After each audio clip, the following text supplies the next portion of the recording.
If it belongs to the individual himself, there is no offense. You can ruin your own stuff. That's fine.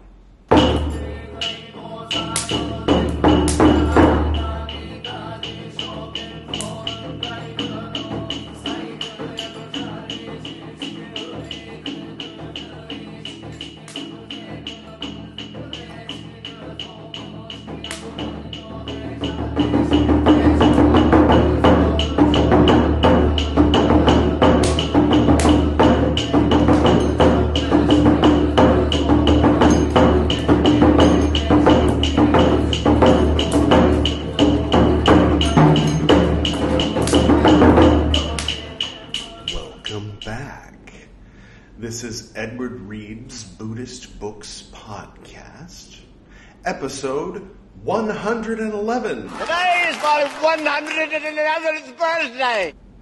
Happy birthday, Bilbo. And Tipiṭaka, part 50, in which I will be reciting Suttavibhaṅga, Pācittiya 14, maybe 15. We'll see how it goes. Of course, you already know from the scroll at the beginning. If this is your first time seeing me, go ahead and click here. That will take you to the Tipiṭaka playlist. Better to start with episode 1. You might have noticed, especially those of you who are on YouTube, those of you on the podcast who have very acute hearing, might also have noticed that I am back home in New Delhi, India. So, we're back at the desk. I'm much bigger than I was in some of the previous episodes where I was off in the distance with the microphone while the phone was far off. It's a little different experience, but we're still reading the same material. I would like to, see, there's New Delhi saying hi. I would like to welcome our special guest, Sai Baba of Shirdi. He's been a special guest on this program before, though I think it was back when we were doing the Jain Sutras. But I thought I'd mention a bit more. For one, back in 2018, my friend Yogesh brought me to one of his temples, which we can put up here on the screen probably. I don't know what you're seeing, but it might be still images, it might be video of my trip to the Sai Baba temple over there in Pune, or near Pune in Maharashtra. I'm not very good at pronouncing things. Just in a general sense, when I came to India in 4 years ago, I wasn't totally ignorant about India for your average bear, you know. My mom was showing me pictures in the Bhagavad Gita when I was, early learning to read, kind of with my ABCs and whatnot. And my dad always kind of consciously or unconsciously referred to India as where all wisdom comes from, where spirituality comes from, where the sort of assumed spiritual reality, metaphysical baseline of truth comes from. Thinking back, he passed away a long time ago, 1993. But he was the one who introduced me to Buddhism. However, it was much more of a Vajrayana Buddhism, hence the robe. But right now I'm diving into early Buddhism, of course, because I want to fill in the gaps, which is, it's a personal ongoing path, which I've decided to invite you to join me in the part where I'm, reading the things that a lot of people don't know what it says, or they just sort of get the cliff notes and say, okay, that's enough. I don't need to dive into that too much. I'm going to read the Diamond Sutra. I'm going to read the Flower Garland Sutra. We will get to all that good stuff. In fact, how long is it? It's very long. I think it's almost 2,000 pages, I want to say. The Flower Garland Sutra, the Sanskrit escapes me at the moment, is on its way. That's a Mahayana Sutra. It's kind of the one that is thought of as being very fractal-oriented, worlds within worlds, millions of Buddhas in millions of worlds in every particle that is so small that you can't even see it, time within time within time, in this moment and in every other moment, this kind of thing, which sounds really cool. But we'll get to that when we get to it. For now, we're still covering the basics. But yeah, Sai Baba, the point is, I was coming from having read Dogen and having kind of come to think of Buddha as the personification of enlightenment itself, which, that's the idea. The name Buddha means awakened. So in Mahayana and Vajrayana more so, I think, there's obviously a great deal of emphasis put on the personage of Lord Buddha, or, there's the idea that he's not the first Buddha, but, the historical Buddha who kind of opened the whole world of Buddhahood to the world. And while there are other Buddhas in later forms of Buddhism, there are, Taras and Padmasambhava in Vajrayana and so on and so forth, and Adi Buddha and future Buddhas and all of these Buddhas, they're all Buddhas. It all started with Buddha. It's all within that framework of Buddha and Buddhism. In Jainism, there's of course the Tirthankaras, and in Jainism there are many Tirthankaras, and every few hundred years there's a new Tirthankara, although I'm pretty sure we haven't had one in about 2,600 years. But basically, I knew yoga, and I practiced and taught yoga in the context of that. I kind of got the idea in my head from Alan Watts, and it's probably not too far from the truth, that Lord Buddha was practicing yoga, and that, of course, meditation is step 7 in the 8-fold path of yoga, of Ashtanga. Now, before you click away, Ashtanga means 8 limbs.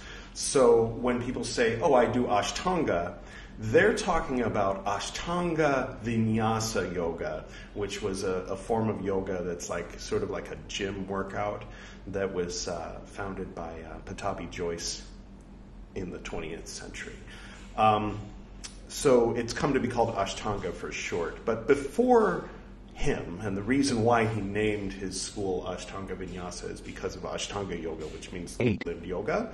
The first is, the rules, kind of like what we're doing now is the rules, the beginning, very beginning, the yamas, no killing, that kind of thing, no violence, and so on and so forth. I'm a little rusty, so I can't rattle them off quite as quickly as I used to. But, no sexy business was one of them. So it's very, very similar to Jainism and to Buddhism. So it didn't seem like it was too far out of an idea. And so rather than, joining a temple or something and going and saying, teach me, and sitting and listening to lectures and burning incense, I thought that practicing yoga and learning by teaching, diving into as a lifestyle by becoming a teacher of yoga, would be a more direct way to connect with the path of Lord Buddha. And so that was kind of my focus when I came to India 4 years ago. Buddhism and yoga, but yoga as it relates to Buddhism, from my upbringing and from my outside perspective of thinking of Lord Buddha as, maybe it was in part informed by kind of the general Christian vibe or post-Christian, depending on where you look in the West, where there's this idea that Jesus is the one true God, right? Buddha is the one true enlightened one, the one true teacher, the one true guru, and this unconsciously held assumption that anybody who disagrees with that statement is false, that kind of thing. But then coming to India, of course, reading the words of my perfect teacher and so on, and the outsider perspective of India is that Buddhism used to flourish here, and it was a very good time for humanity and for Buddhism and for the path and for souls to become enlightened. And then, sadly, the non-Buddhists took over. So that's, it kind of rings like, okay, non-Buddhist, you mean everyone else in the world, sort of like when Christians talk about pagans or something, it's like, you mean people who aren't you, right? Okay, whatever, like Gentiles or something from the Jewish perspective. All right. All right, yeah, they have a word for that. I forget what it is. I didn't bother to remember it because it's silly. But so coming to India, I came to realize very quickly from talking to the people here, the people who are more, let's say spiritually oriented or oriented toward the path of enlightenment or, the peaceful way, the ancient philosophical India, if that makes sense. There's much more of a sense that, yes, we're very proud of Buddhism here. Lord Buddha was certainly among the many, many, many enlightened beings that have walked on this soil since time immemorial, and much more recently as well. And they all kind of have a different perspective, a different flavor, but ultimately they're all pointing toward the same enlightenment and the same way and the same path. And then you can get into the nitty-gritty of the ones that say that you should do it while being chaste, and the ones that say you don't have to, and the ones that pretty much, the way of the peaceful. When people are on the path, they're usually vegetarian, or, they lean that way, or at least acknowledge the virtue of being vegetarian if they themselves are not, and so on and so forth. So, all of that being said, Sai Baba of Shirdi was born in 1838, maybe, but we know he died he passed away on October 15th, 1918. So relatively recent when we're talking about, Guru Nanak, founder of the Sikhs, Lord Buddha, founder of Buddhism 2,600 years ago, Mahavir, founder of the school known as Jainism, 2,600 years ago, same time as Buddha, although there were Tirthankaras before him, and, the many others. So, Shirdi Sai Baba was an Indian spiritual master, yes, you can tell I'm reading this, and fakir, considered to be a saint, revered by both Hindu and Muslim devotees during and after his lifetime. So if you're here in India and you see Sai Baba, you see a statue of Sai Baba, you see Sai Baba written on something, you can't really be too sure whether it's a Hindu or a Muslim, because they both like Sai Baba. That kind of blows one's mind if one's mind is, not aware of such things. You might remember when we met Guru Nanak, he was kind of shocking both Hindus and Muslims, but Sai Baba was inspiring both Hindus and Muslims, and not inspiring them to change their religion. Hindus who become inspired by Sai Baba remain Hindus. Muslims who become inspired by Sai Baba remain Muslims, where Hindus and Muslims who become inspired by Guru Nanak then become Sikh, or at least in his lifetime, that was how it was. These days, I think most people are either born Sikh or they're not. You don't hear a lot about converts to Sikhism, although I'm sure there's a bridge in Kundalini Yoga. Some people who dive very deeply into that might be doing some kind of conversion ritual or whatnot. I wear a kara. I like Guru Nanak, but I don't consider myself a Sikh. Sai Baba, a little bit more. According to accounts from his life, Sai Baba preached the importance of the realization of the self. And then you can hear all the muttering, on one hand it's like, it's ignoring God, and on the other hand is that there is no self, and all, okay. Splitting hairs, He criticized love toward perishable things. Now the Christians and the Buddhists are nodding along, both, right? The love of money is all this. His teachings and non-attachment. There's a subtle difference there. Non-attachment is of great assistance when seeking to attain enlightenment. Has a little bit of a different ring than the love of money is the root of all evil. You cannot serve both God and mammon. It's like, okay, same message, different delivery, different emphasis. One is kind of like be on the path or burn in hell. And the other is be on the path if you want to. Otherwise, you can get married and have a family. Yeah. At least in Theravada, it was kind of like be a monk, or you can be a lay follower, or or not. Be a follower of another sect or a follower of no sect. But nobody was running around talking too much about hell, except in the context of like if you do something very bad. But nobody's saying that you'll burn in hell for not following this one particular guru. That was something that came later in the West. I don't think it really exists much in the East anywhere.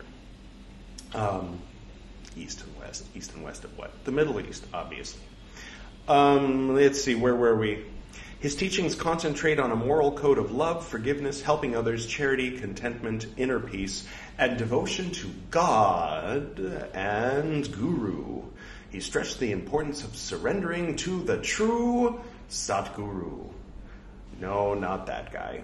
That's Will Smith. Anyway, no. Satguru means true guru. Gu means light. Gu means darkness. Ru means light. So one who brings you from darkness to light. But it is important to note that if a child is going to school and everybody's speaking Sanskrit for some reason, basically, to cut short, if somebody's your music teacher, somebody comes over and says, okay, so this is the scale for, C sharp major diminished. That doesn't make sense, I know. But someone might say, Guru, am I playing it correctly? Yes, that is correct. Or if someone's your, Guru, can I go to the bathroom? Like little kids in kindergarten. So Guru means teacher. It's one who brings you from ignorance to knowledge, from darkness to light. Of course, in the Western world, there's that term again. We've got to find a substitute for that, don't we? Isn't these days all about killing old words that have negative connotations and replacing them with other sterile abbreviations? No. Yes, so Satguru means what you think of when you hear the word guru, probably. But in Indian, world, guru means teacher. Satguru means true teacher, which means like spiritual teacher or great enlightened one, that kind of thing. Is that all making sense? Should we get to the reading? Should we move off of all this babbling and get back to what you came here for? The Pācittiya? I think so. Sorry for going on for so long in this one. Hope you're all doing well. I'm happy to be back. Of course, it's always beautiful down in the tropics. The rain is nice, but there's something to be said for being in your own place. You know what I mean? I missed my books and my statues and whatnot. And those guys outside saying, "Meh, meh," selling things and whatnot. All right. Let us begin. Expiation. Pācittiya 14. At one time, the Enlightened One, the Lord, was staying in the Jeta Grove in Anathapindika's monastery, their usual hangout.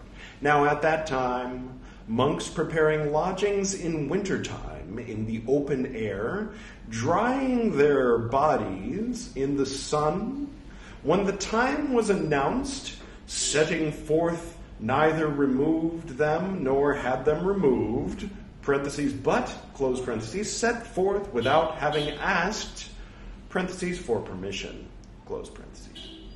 The lodgings were damp. Those who were modest monks, 3 dots, spread it about, saying, did you follow any of that? I think the monks are naked. Let's keep reading. Maybe it'll become clear. Quote, how can monks preparing lodgings in the open air, setting forth, neither remove nor have them removed, parentheses, but set forth without having asked, parentheses, for permission, so that, close parentheses, the lodgings are, parentheses, left, close parentheses, damp, question mark, end quote. Still a little confused, but I'll just keep reading. All right, then these monks told this matter to the Lord, 3 dots. Is it true? as is said, that monks preparing lodgings in the open air, 3 dots, parentheses left, close parentheses damp, question mark, 3 dots, and thus monks this rule of training should be set forth. Whatever monk, spreading or having spread in the open air a couch or a chair or a mattress or a stool, spread any good stools lately, belonging to the order, setting forth, should neither remove it nor have it removed, go away without asking, parentheses, for permission, close parentheses, there is an offense of expiation, end quote. Okay, so if you take a cloth or a cushion or something, and it belongs to the order, it's not your personal cushion, right? And you put it somewhere out in the open, and then you just kind of get up and wander off, and it becomes damp. That's bad. Don't do that. I agree. One time we had a friend's wedding in my backyard, and a bunch of guys picked up and moved our couch out to the roof of the garage. Now, it was up on a hill, so the garage was like down several steps, so the roof of the garage was just a few feet up, for like a meter up from the ground on that level, where the lawn was, where the grass was. Grass is a thing that, never mind. It's an American thing. Mostly, hopefully, going away, people have realized that it's a huge waste of water for a plant that doesn't provide sustenance for anybody, and it's only for aesthetic. But anyway, they put the couch up on top of the garage, and then we had the wedding ceremony, and afterward, everybody left. And then, I don't know, I suppose I could have gotten a bunch of guys over and lifted up. It was a heavy couch, and brought it back inside, but I didn't. And the couch lived on top of that garage for a long time, and it got to be really nasty, of course, because once a year or so in Los Angeles, it does actually rain, and so multiply that by about 7 or 8 years, and the couch is pretty disgusting. Okay, maybe twice a year. Okay, where were we? And thus, this rule of training for monks came to be laid down by the Lord, a rule I should have had at the old house. Now, at that time, monks staying in the open air were bringing back lodgings early in the morning. Now the Lord saw these monks bringing back lodgings early in the morning, and seeing them in this connection on this occasion, having given reasoned talk, he addressed the monks, saying, quote, I allow you, monks, for the 8 months, parentheses, of the time, close parentheses, not appointed for keeping the rains, to put aside lodgings in a hut, or at the foot of a tree, wherever crows or vultures do not leave droppings. End quote. Yes, please. Droppings. Whatever means. We did that pretty recently. We'll go a couple more before we go over what whatever means again. Monk means. You know what monk means, right? I'm not a monk, by the way. Common mistake because of the robe. Belonging to the order means it comes to be given to the order, handed over to it. There's a ceremony. I haven't been through that. I did get, what's the word? Ordained, but not as a Buddhist monk, a long time ago. And the experience left me with the feeling that I don't ever want to do that again in any context. So, oh well. It's one of those things where there's Buddhist saints that were never ordained monks, so I'm not too worried about it. Not to say that, but there's the potential there. You don't have to be a monk in order to attain enlightenment. You don't have to be a monk to be considered someone who is noteworthy in the world of Buddhism. So, there you have it. Couch means there are 4 parentheses kinds of, close parentheses, couch. A long one. One with slats, one with curved legs, one with removable legs. Well, 2 of those sounded suggestive, and one of them sounded painful. and or unfortunate. Chair means there are 4, parentheses, kinds of, close parentheses, chair. A long one, one with slats, one with curved legs, one with removable legs. Same joke twice, sorry. Mattress means there are 5, parentheses, kinds of, close parentheses, mattress. A mattress, parentheses, made, close parentheses, of wool. A mattress, parentheses, made, close parentheses, of cotton cloth. A mattress made, parentheses, of bark. That's not my favorite kind. A mattress made, in parentheses, of tina grass. Maybe that's nice. I don't know. A mattress, parentheses, made, close parentheses, of leaves. I guess it depends on the leaves, doesn't it?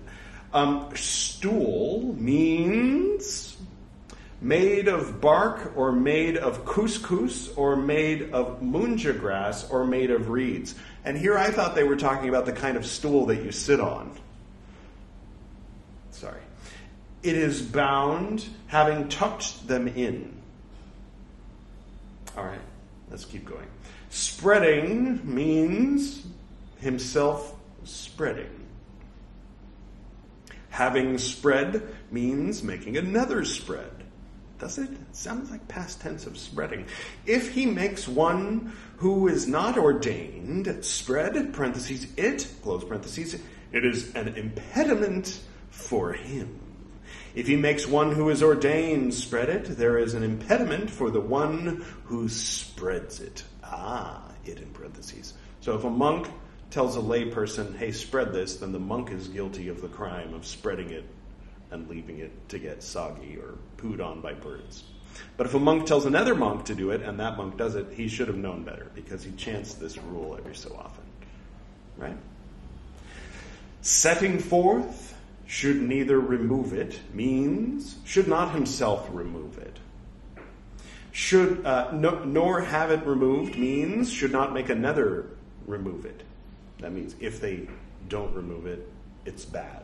Or if they don't have another remove it, it's bad. So it's defining removing it and having another remove it, not telling you that it's a good idea to remove it. To not remove it. Never mind. Or should go away without asking, parentheses, for permission, close parentheses, means not asking a monk or a novice or a monastery attendant, parentheses, for permission, close parentheses. If he goes further than the outward stone throw of a man of average height, there is an offense of expiation. What if it's an Olympic athlete of average height? Sorry. If he thinks that it belongs to the order, when it belongs to the order, spreading it or having it spread in the open, setting forth, should neither remove it nor have it removed, or should go away without asking, parentheses, for permission, close parentheses, there is an offense of expiation. If he is in doubt as to whether it belongs to the order, there is an offense of expiation. If he thinks that it belongs to an individual when it belongs to the order, spreading it or in the open air, without having asked, parentheses, for permission, close parentheses, there is an offense of expiation. If it is a carpet or a bed cover or a ground covering or a straw mat or an animal's skin or a mat for the feet or a wooden chair, spreading it or having spread it in the open air, setting forth should neither remove it nor have it removed, or should go away without having asked, open parentheses, for permission, close parentheses, there is an offense of wrongdoing. If he thinks that it belongs to the order when it belongs to an individual, there is an offense of wrongdoing. If he is in doubt as to whether it belongs to an individual, there is an offense of wrongdoing. If he thinks that it belongs to an individual when it belongs to an individual, parentheses, but, close parentheses, to another individual, there is an offense of wrongdoing. Don't ruin another monk's mattress, even if it doesn't belong to the order. It's wrongdoing. It's just not expiation. If it's temple property, you done messed up. If it belongs to the individual himself, there is no offense. You can ruin your own stuff. That's fine. There is no offense if, having removed it, he goes away. If, having caused it to be removed, he goes away.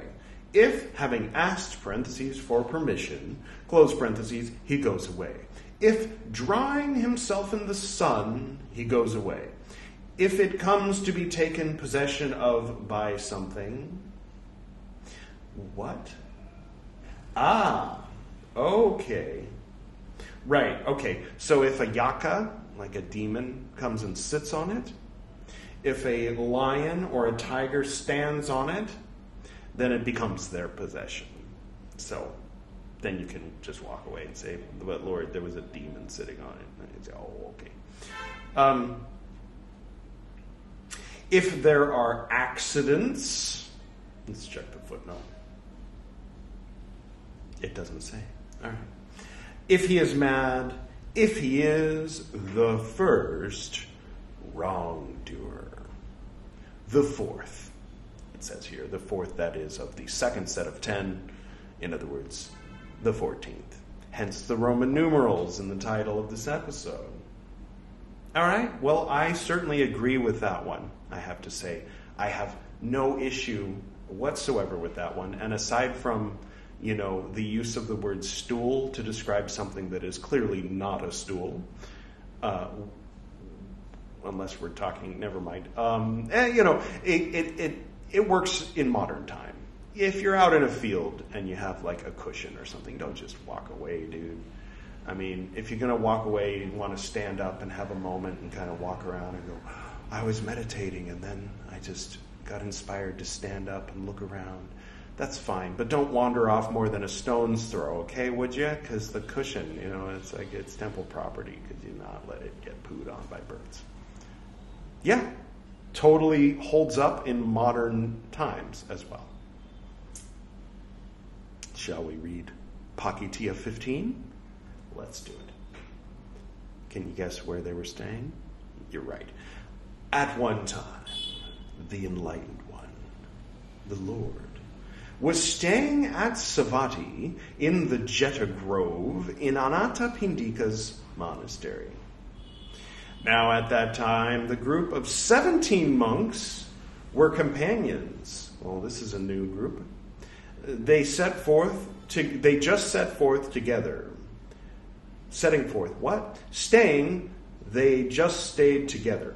Setting forth, they just set forth together. Okay, so these 17 monks are just always together, right? These, spreading a sleeping place in a certain dwelling belonging to the order, setting forth, neither removed it, nor had it removed, parentheses, but, close parentheses, set forth without having asked, parentheses, for permission, close parentheses. The lodging became eaten by white ants. Wow. Must have been something that used to exist before those Argentina ants took over. I'm talking to those in the Americas. North, South, Central, one type of ant. There used to be more. When people my age were young, we remember seeing other types of ants, but not anymore.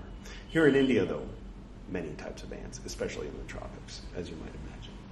Those who were modest monks, spread it about, saying, quote, how can this group of 17 monks, spreading a sleeping place in a dwelling place belonging to the order, setting forth, neither remove it nor have it removed, parentheses, but, close parentheses, set forth without having asked, parentheses, for permission, so that, close parentheses, the lodging is eaten by white ants, end quote. Then these monks told this matter to the Lord, He said, quote, is it true, as is said, monks, that the group of 17 monks, belonging to the order, setting forth, neither removed it, eaten by white ants, end quote. Quote, it is true, Lord, end quote. The enlightened one, the Lord, rebuked them, saying, quote, How, monks, can these foolish men, eaten by white ants? It is not, monks, for pleasing those who are not, yet in parentheses, pleased, And thus, monks, this rule of training should be set forth. Whatever monk, sleeping in a sleeping place, or having spread it in a dwelling belonging to the order, setting forth should neither remove it nor have it removed, or should go away without asking, for permission, there is an offense of expiation. I can relate with this one as well. In that temple in which I was ordained that's not Buddhist that I mentioned earlier, sometimes we'd have events that were 24-hour events. So people would bring sleeping bags into the temple. And then the next day, everybody's gone home, and I'd be, for example, living at the temple, and go in and see like 3 or 4 sleeping bags just there in the temple, just off to the side. And I'd be the one to have to go up and roll them up and put them away. Guys, get it together. Whatever means, is, monk means belonging to the order means it comes to be given to the order, handed over to it. Sleeping place means a mattress, a carpet, a bed cover, a ground covering, a straw mat, an animal's skin. A little present for you vegans out there. Just kidding. A piece of cloth for sitting on, a sheet, a grass mat, a leaf mat. Spreading means himself spreading. Having spread means making another spread. Setting forth should neither remove it means should not himself remove it, nor have it removed means should not make another remove it. Or should go away without asking, for permission, means not asking a monk or a novice or a monastery attendant, for permission, If he goes further than the fence of a fenced-in monastery, there is an offense of expiation. If he goes further than the precincts of a monastery not fenced in, there is an offense of expiation. If he thinks that it belongs to the order, when it belongs to the order, spreading a sleeping place or having it spread, setting forth, should neither remove it nor have it removed, or should go away without asking, for permission, there is an offense of expiation. If he is in doubt as to whether it belongs to the order, without asking, for permission, there is an offense of expiation. If he thinks that it belongs to an individual, when it belongs to the order, spreading a sleeping place, or should go away without asking, for permission, there is an offense of expiation. If spreading a sleeping place or having it spread in the precincts of a dwelling place, or in an assembly room, or in a hut, or at the foot of a tree, setting forth should neither remove it, or should go away without asking, for permission, there is an offense of wrongdoing. If spreading a couch or a chair, or having it spread in a monastery, or in the precincts of a monastery, or in an assembly room, or in a hut, or at the foot of a tree, setting forth should neither remove it, or should go away without asking, for permission, there is an offense of wrongdoing. If he thinks that it belongs to the order, when it belongs to an individual, there is an offense of wrongdoing. If he thinks that it belongs to an individual, when it belongs to an individual, but, to another individual, there is an offense of wrongdoing. If it belongs to the individual himself, there is no offense. It's yours, you can destroy it. There is no offense if, having removed it, he goes away. If, having caused it to be removed, he goes away. If, having asked, for permission, he goes away. If it comes to be taken possession of by something, right, remember this? If going with the expectation, what? Sapekho. That's the footnote. It's the Pali word for expectation, but no explanation. That's fun. Standing there, he asks, parentheses, for permission, close parentheses, if he becomes taken possession of by something, if there are accidents, if he is mad, if he is the first wrongdoer. The fifth. And that's our reading for today. Don't leave other people's stuff out to be crapped on by birds or eaten by ants. Roll up your sleeping bag when you wake up. Don't leave it in the temple, please. Or else it's an offense of expiation. I am right on board with these two rules. I'm on board with most of these rules. Some of the commentary and some of this stuff is a little bit dated, I feel. When it comes to gender equality, I mean, probably for the time it was progressive.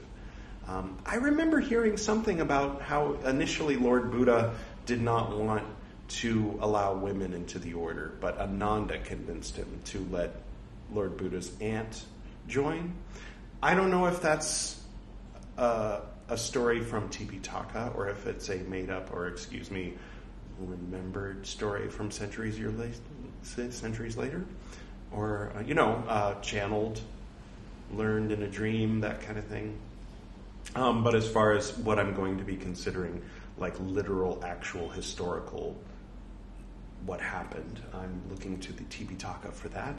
And then once we finish reading it, maybe in 2 years, then we can move on to the sort of more mythological. Not saying that with any. It's just a little different from historical, right? Stories are good. Good stories are great, right? They're just a little different from historical fact, or at least the closest we can get to historical fact. I'll read a little more about Sai Baba since it's here in front of me. The Satguru who, having trodden the path to divine consciousness, can lead the disciple through the jungle of spiritual growth, right? So he would be all for following in the footsteps of the Buddha or whoever the Satguru is. Sai Baba condemned discrimination based on religion or caste. Pretty cool, maybe a bit ahead of his time for living in the 1800s, right? Whether he was a Muslim or a Hindu remains unclear. Nobody knows whether Sai Baba was a Muslim or a Hindu. That's interesting. But the distinction was of no consequence to the man himself. His teachings combined elements of Hinduism and Islam.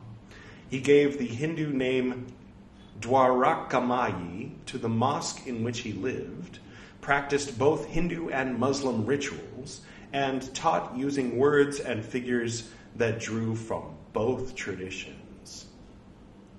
That's pretty cool, especially today where there's the divide between countries and in some case the divide between religions. But when you get down to an individual level, for the most part, except for people who are followers of the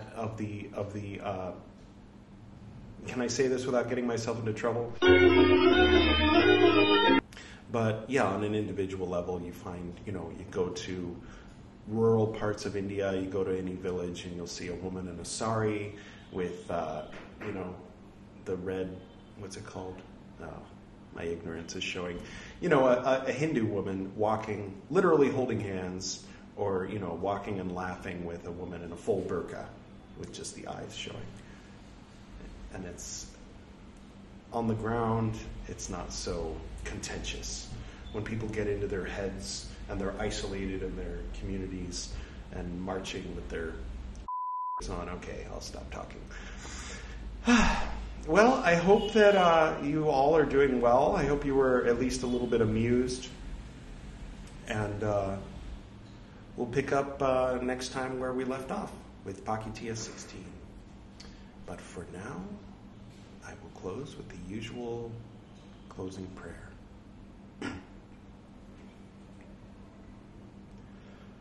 to the north and to the south, to the east and to the west, to the spirits of light among us and to the spirits below, we send out our reverent love and compassion.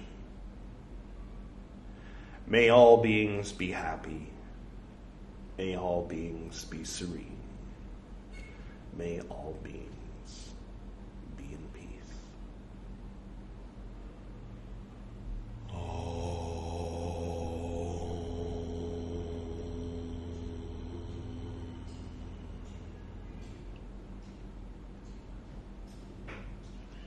Until